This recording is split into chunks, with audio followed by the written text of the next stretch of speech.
Noong Iglesia, tayo po ay nagkakatipon sa umagang ito upang ipagdiwang ang taon ng pagtatapos ng panuruang taon 2023 hanggang 2024 na may paksang Kabataang Pilipino para sa matatag na kinabukasan ng bagong Pilipinas.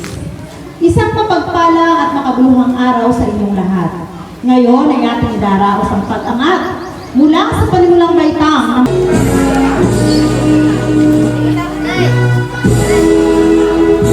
Prince Gian R. Altea, Aki Azrael A. Anyayahan,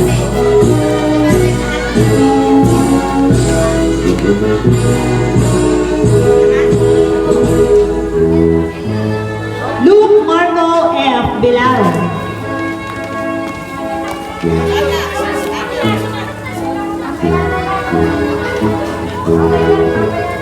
Troy